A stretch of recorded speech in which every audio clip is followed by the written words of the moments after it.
Union Square giveaway. In early August 2023, Cenat announced a free giveaway in Union Square, Manhattan, promising gaming gear and PlayStation consoles to followers who showed up and answered questions. We're doing PS5s, PCs, Bro, you literally, keyboards, listen, mouse pads. How much security? You know you're gonna have like 20 security out there, right? I know.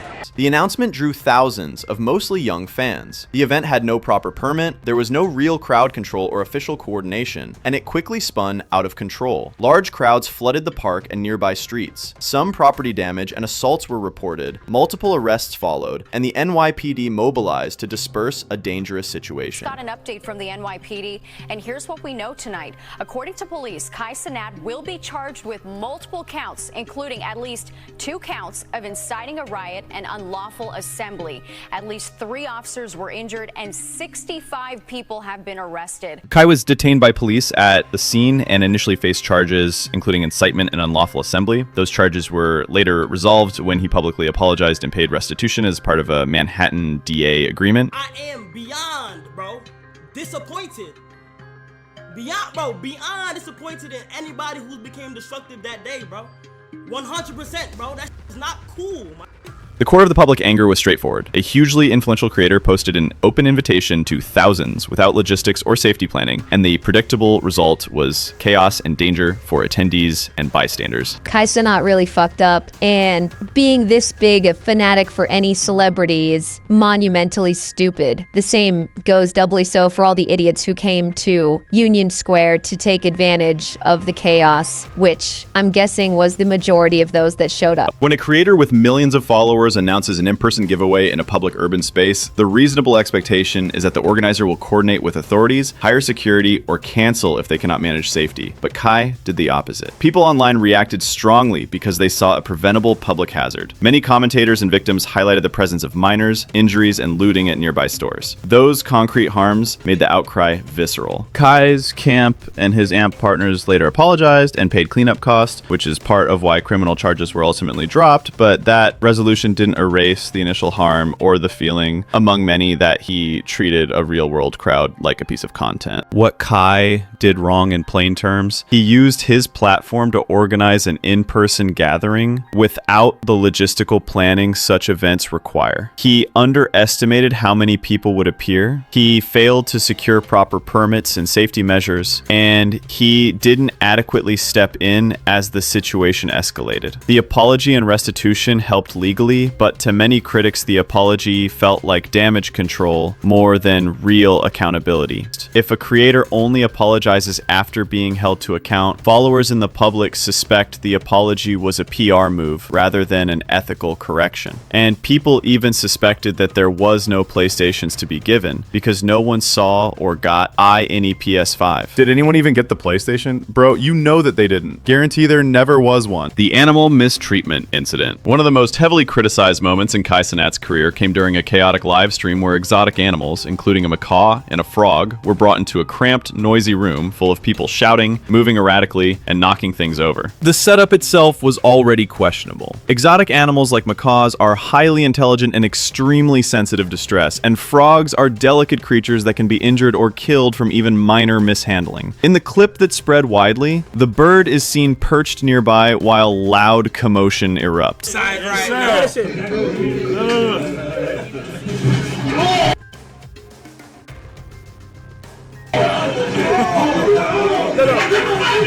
At one point, furniture is knocked over dangerously close to it.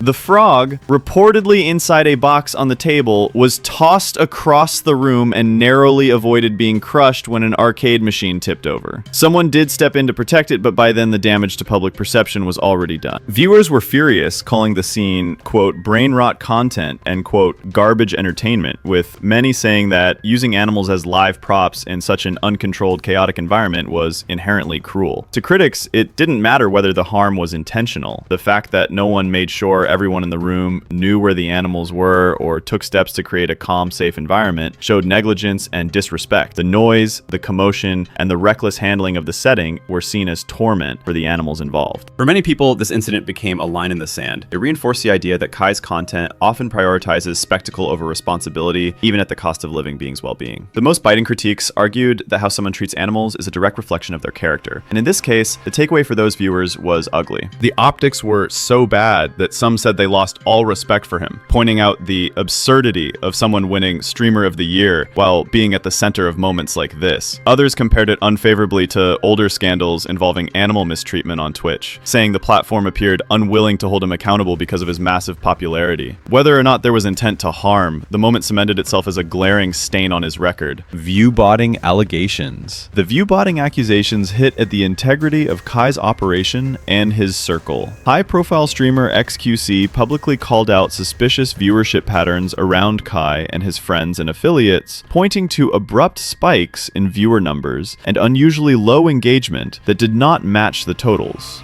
Wait, I saw you talking about something. Viewbotters? What did I see? Yeah, what was up with that?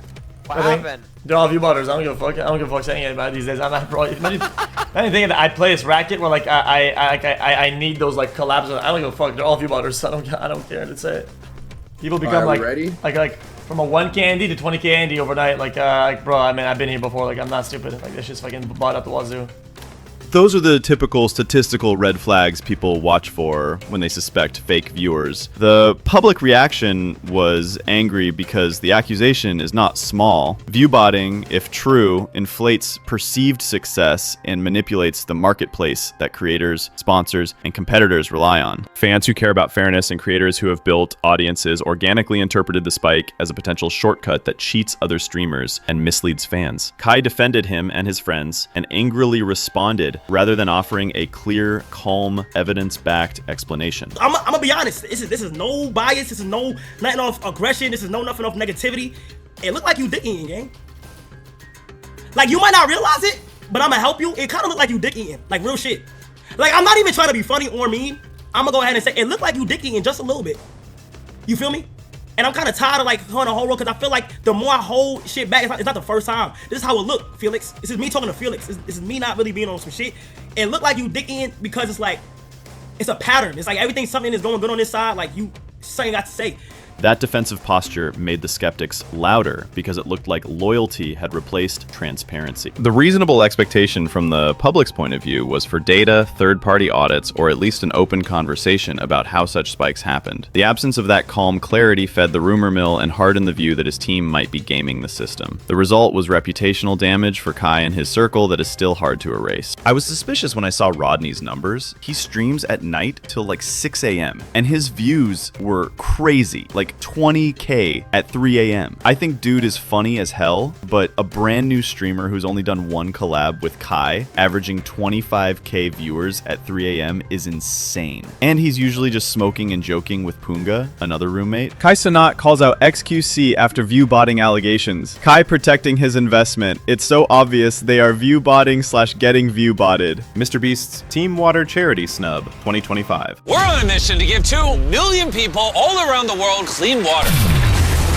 Largest creator collab in history. Over 3,000 of your favorite creators are all coming together with over 3 billion followers combined. The Team Water backlash came at a time when Kai Cenat's reputation was already under heavy fire from other controversies. But this one was different. It wasn't about petty drama or jokes taken too far. It was about a humanitarian cause with real-world, life-changing impact. Mr. Beast's Team Water initiative is one of the most respected online charity campaigns ever, aiming to provide clean drinking water to millions of people around the globe. At the time, the campaign had already raised the equivalent of over 8 million years worth of clean water for communities that previously had to drink from unsafe, contaminated sources. The results were undeniable. Entire villages in places like Malawi gained access to clean water overnight. This wasn't an internet stunt. It was tangible, measurable change. As the donations rolled in, big and small creators alike jumped on board. Logan Paul, fresh off a huge WWE TV Moment dropped $100,000. Trainwrecks TV, FaZe Banks, and countless mid-tier streamers gave significant amounts. Even small creators with modest audiences chipped in what they could, because the energy around the campaign was all about collective impact. Jinxy, open up a calculator. I just got a bunch of numbers written down. Someone open up a calculator, I'll tell you. I got it. I got it. I want to do it too. All right. We have Train down for 400,000. We have Neon down for 10,000. Steve for 50,000. TJ 50,000. X 400,000. Mr. Beast 400,000. Aiden 400,000. Jinxy 100,000. Los 100,000. Sketch 55,000. Thug 50,000. Togi 25,000. Dan, the CEO of Twitch, 1,000. We'll take that. Don't laugh, come on, man. No, it's real money. Thanks, 106,000. Ron scratched out. Instead, another 50,000. Kodak 50,000. And then Logan 100,000. The total is 2,347,000. But as more names appeared on the donor list, one name was noticeably missing: Cenat. 3 mil? Yeah, I got that too. I got that as well. I ain't gonna lie, Cenat, I show speed, they gotta donate. Come on. People began asking where he was and why he hadn't said anything. Some of his most diehard defenders, the Kai Glazers, argued that he can spend his money however he wants, and technically, they're right. But Kai isn't just a regular influencer, he's one of the highest paid streamers in the world. His last big YouTube video was literally him hosting an extravagant party, and he regularly flaunts massive jewelry purchases that cost more than some of these charity donations combined. Mr. Beast got Cenat on stream, and instead of donating to Team Water, he bought these. So Cenat would rather spend $200,000 on jewelry for himself than donate to African children dying. The optics got worse when some critics tried to excuse his absence by saying Mr. Beast is sketchy and that his campaigns are just a way to gaslight other content creators into donating. But even people who shared those doubts about Mr. Beast admitted that at the end of the day, a huge number of people are still getting clean water. It doesn't matter who is running the collection if the money is transparently spent on a good cause. It's the outcome that counts. Nigeria school scandal. Kai announced a plan during his long subathon to donate a portion of his revenue to building a school in Makoko, Nigeria. This is how the school is planning to be built. Basketball court, playground, A&P soccer field with the school right there like that, okay? It's gonna be right outside Makoko. All right. He said a fixed percentage of the month-long subathon's earnings would go toward the project and shared concept art and plans publicly. That promise drew praise initially, since streamers donating to educational causes is a welcome use of reach. This is what famous people should be doing with their money. We made the right guy famous. This creative, not gonna lie, Kai has a good soul. Genuinely, this beats any amount of fame and money in my opinion. You change one life, you might change a generation. Months later, critics, including commenters in Nigerian communities and social media threads, complained that the physical school project remained uncompleted or underdelivered compared to public promises, alleging poor communication and slow progress. Those critics amplified their complaints across social platforms, and some local outlets and community voices in Nigeria expressed frustration that the publicized project had not materialized at the pace or scale described. A YouTuber even went over to Nigeria to check on the progress of the school, only to find out there was nothing much to see. Building a school is not a symbolic act. It is an on-the-ground project that affects children's lives. When a public figure promises that money and commits to an educational build, the community expects transparent follow-through, receipts, progress photos, local partners, timelines, and fiscal accounts. When updates are vague or delayed and local voices report disappointment, people take notice, especially when the pledge is used as a headline driver for massive streams. The feeling is of being promised something important and being left waiting while the promoter moves on to the next content cycle. The Jinxy Tournament moment. What was supposed to be a fun collaboration turned into one of Cenat's most talked about public missteps of the year. The whole thing started when streamer Jinxy pitched a Clash Royale tournament involving Kai and his AMP crew. It had potential to be an exciting crossover. Jinxy was hyped, his audience was ready, and he even promoted it ahead of time, but the moment Jinxy actually got in a call with AMP, things went downhill fast. Cheating. Echoing. Instead of working with him to get the tournament going, Kai and the group barely acknowledged him. The tone of the conversation shifted away from his idea almost immediately, with side chatter, jokes about random topics, and no real effort to help him set things up. On stream, it felt like watching someone try to start a quest in a video game while the main characters walked right past them. Jinxy was left hanging mid-call, visibly unsure if anyone was even paying attention. It didn't stop there. Moments later, Kai simply got up and left to do an IRL stream without warning. No quick, I'll be back, no proper handoff, he just dipped. That left Jinxy, still live, awkwardly trying to keep things together before deciding to end his stream entirely and head to the gym. Kai's doing an IRL? Wait, what? Kai's doing IRL? El Kai, what am I doing? Why does it say El Kai? No, tell Jinxy. Matter of fact, no. Okay, yeah, I'm going to Jinxy, bro. Tell Jinxy they had something playing IRL, but nigga, I'm about to do a one-on-one. Tell Jinxy I'll do the one-on-one with him. I'm not doing it. I didn't want to do the IRL shit. I ain't gonna lie. I told him not to do IRL. Tell Jinxy I didn't want to do it. I'm not doing the IRL shit, gang. All right, chat, I'm gonna go to the gym, bro. I don't even know what's going on. All right, I'm gonna see y'all boys, bro. I tried to set up a tourney. I don't know. I'm not. No. Tell him come back. He got on for real. Jinxy ended for real. Oh God, bro. They got an IRL. Chat, listen. I told everybody, let's do this shit with Jinxy. Oh my God, this shit's stressing me out, bro. I don't want to do the IRL. I'd rather do this shit with Jinxy, gang. When CB first came in here, I said, no, I don't want to do IRL. I literally just said that. It was a blunt and public shutdown of something he had clearly been excited about. The backlash was immediate. Viewers began spamming L in Kai's chat, calling out how dismissive and disrespectful he had been. They weren't just upset about the lack of collaboration. They were reacting to the complete disregard for Jinxy's time, energy, and audience. Many felt Kai treated the entire thing like it was disposable content, rather than a planned event someone else had worked hard to organize. When Kai finally responded, it was only after the criticism reached a boiling point. He went live again, framing the incident as a misunderstanding, claiming he didn't realize Jinxy was ready to play, and that he had never intended to skip out on the event. He promised to still do a one-on-one with Jinxy, but the damage was already done. By then, the moment had been clipped, circulated, and discussed across multiple platforms. To a lot of people, the apology felt less like genuine reflection and more like damage control. His demeanor suggested he was reacting to the negative optics rather than truly recognizing what he did wrong. This added to a growing narrative around him that Kai only responds when his reputation or viewer numbers are at risk. The fake and cringe TikTok backlash. At one point, Cenat was enjoying a winning streak, breaking Twitch records, winning Streamer of the Year twice in a row, and sitting comfortably at the top of the streaming world. Then, almost overnight, a new trend on TikTok started tearing him down. The clips that sparked it weren't from scandals or controversies. They were simply moments of him laughing loudly, reacting dramatically, or hyping something up during his streams. Out of context, the reactions looked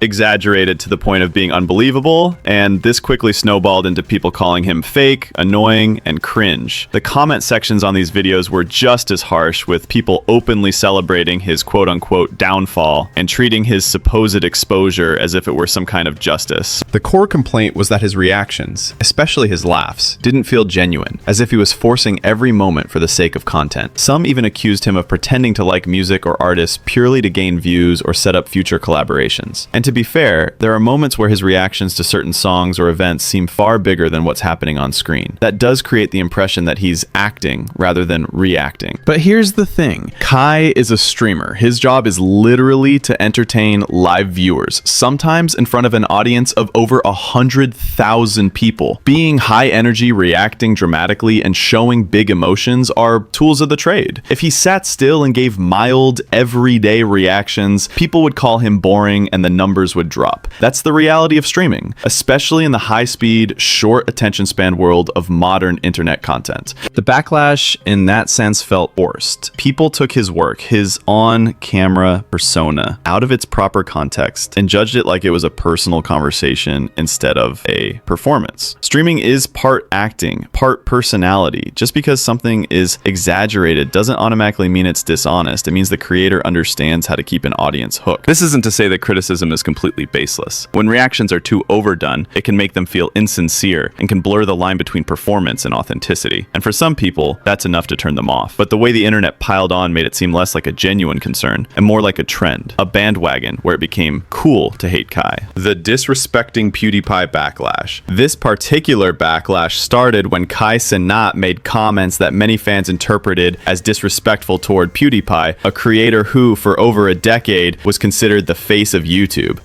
This may be an L tape, and I apologize in advance. But I couldn't see how niggas got into PewDiePie. I'm sorry. Nah, I agree. I feel like I didn't watch him. When I looked into him, I'll be honest. That might be an L tape though. You feel me? It be like that sometimes, but everybody's not for everybody, because some niggas might say that about you. Not facts. It be like that. Not for me personally though. I don't know.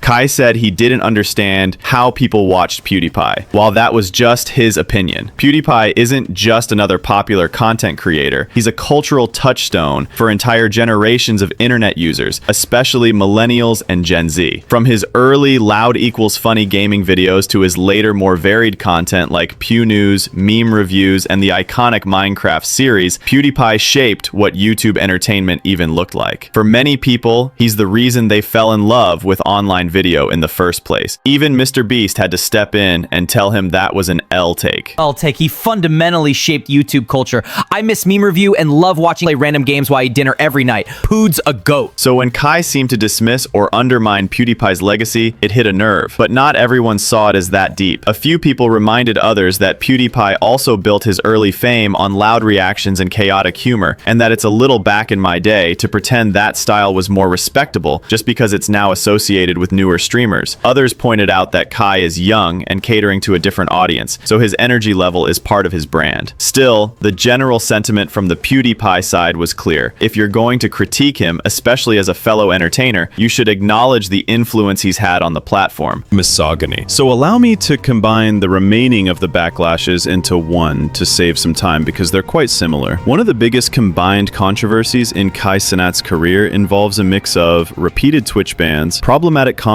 toward women, transphobic implications, and conflicts with creators like Ava, Chris, Tyson. Each of these situations on their own sparked debates, but together they've created one of the most heated discussions about his behavior and public image. Like, for instance, one of the most talked about and eyebrow-raising moments in Kai Cenat's streaming career happened during a broadcast where it appeared he was receiving a sexual favor, specifically what many viewers believed looked like a hand job, while still live on camera. I wish I could show you the full clip from that stream, but Kai quickly deleted it once people started raising eyebrows. Still, I managed to save it before it disappeared. Keep in mind, his younger brother was in the room with him at the time. At first, it even looked like the girl went for something more explicit, like a but Kai seemed to push her off to keep his composure.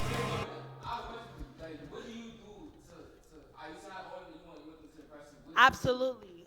We had this conversation earlier. If you guys was here, y'all was somewhere hiding. But anyways, like I said, for a man, what I provide, people like, oh, what do you bring to the table? Let me explain what I bring to the table. How about that? Stop posting your money. Stop posting your car. Stop posting your house. Go on there and post your personality. Show me how funny you are. Show me how, you know what I'm saying, how nice you are. But you might see that stuff and I take you to Arby's and you're like, we done. That's all. You might look like personality and I take you to Arby's and we done. We thought you were going on that date with me. And when the girl was later asked what was happening, she didn't even bother to deny it. What shocked people even more was that Twitch didn't take any action. No ban, no suspension, nothing. This is especially concerning when you remember that a huge portion of Kai's audience is made up of kids. On top of that, Kai has faced backlash for the way he sometimes interacts with and talks about women. Certain clips from his streams show him making objectifying comments, either about women's looks or bodies, or playing into over-sexualized jokes in a way that didn't sit right with many viewers. Some argued that he was just playing up a character for entertainment, but others saw it as reinforcing disrespectful attitudes, especially given his influence over a young, impressionable audience. In today's internet culture, where streamers have millions of viewers watching live, these moments carry a lot of weight. The situation gets even more heated when we bring up his interactions with Ava Chris Tyson. In one notable instance, Kai made remarks and jokes about Chris that many interpreted as dismissive toward trans identities. This fed into accusations of transphobia, with critics pointing out that even if his intent wasn't outright hateful, his words could still perpetuate harmful stereotypes. Kai Cenat repeatedly misjudged misgenders Ava while giving his opinion on her actions. Not listening to shit about sex crimes from someone who covered for his raped friend. Ooh, and also, Kai Cenat once again had received backlash for covering up for his friend who sexually assaulted a woman even though all the evidence were pointing out that his friend was guilty. Seriously, Kai Cenat being a piece of shit isn't news. If you think Kai Cenat need to be regulated, drop a comment, like the video, and subscribe for more updates. Sensational.